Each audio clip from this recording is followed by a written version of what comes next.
കോൺഗ്രസ് കേരളത്തിൽ ഇന്ത്യയിലെ ജനങ്ങളുടെ താല്പര്യങ്ങൾ സംരക്ഷിക്കുന്നത് എങ്ങനെ എന്നതിന്റെ ഒരു റോൾ മോഡലാണ് ഈ തെരഞ്ഞെടുപ്പ് എന്ന് നിങ്ങൾ പ്രത്യേകമായി പത്രത്തിൽ എഴുതണം. ഈ എം എൽ എമാരുടെ പിന്തുണ കെ സി വേണുഗോപാലിനായിരുന്നു. എം എൽ എമാരുടെ പിന്തുണ പരിഗണിക്കണമെന്ന് അങ്ങ് ആവശ്യപ്പെടുകയും ചെയ്തിരുന്നു. പക്ഷെ അങ്ങനെ ഒരു അതിനൊന്നും ഇനി പ്രസക്തിയില്ല. ഇപ്പോ ഹൈക്കമാൻഡിന്റെ തീരുമാനം ഇവിടെ ഇംപ്ലിമെന്റ് ചെയ്ത് കഴിഞ്ഞു.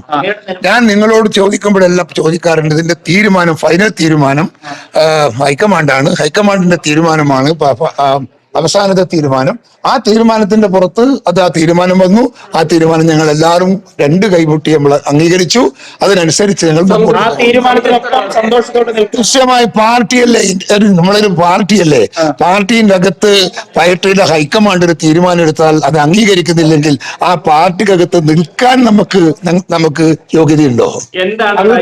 ഒരു അങ്ങ് കെ സിയുടെ പേര് നിർദ്ദേശിച്ചിരുന്നു ഒരിക്കൽ പറയുകയുണ്ടായി.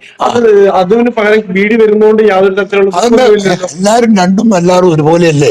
ഇവർ രണ്ടുപേരും നമ്മളെ കോൺഗ്രസിനെ സംബന്ധിച്ചിടത്തോളം രണ്ട് തൂണുകളല്ലേ. നമുക്ക് എന്താ അതിനകത്ത് കുറവ്? രമേശ് ചെന്നിത്തല പ്രധാനപ്പെട്ട ഒരു മുഖമായിരുന്നല്ലോ.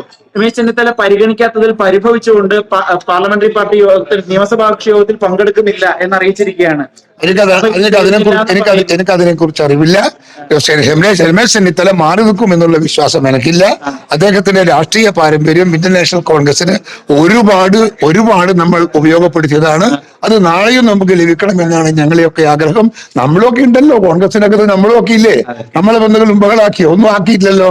അപ്പൊ ഞങ്ങൾക്കും കോൺഗ്രസിനകത്ത് പ്രവർത്തിക്കണം.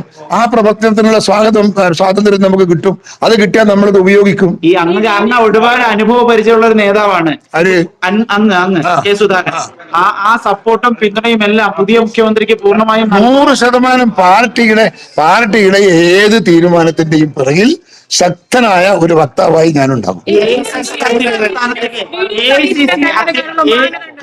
AICC അധ്യക്ഷ സ്ഥാനത്തേക്ക് കെ സി വേണുഗോപാൽ വന്നേക്കും എന്നൊക്കെ പറയുന്നുണ്ട് ഒരു പരിഗണന നിലയിൽ. അതൊക്കെ വന്നാൽ നല്ലതായിരിക്കും.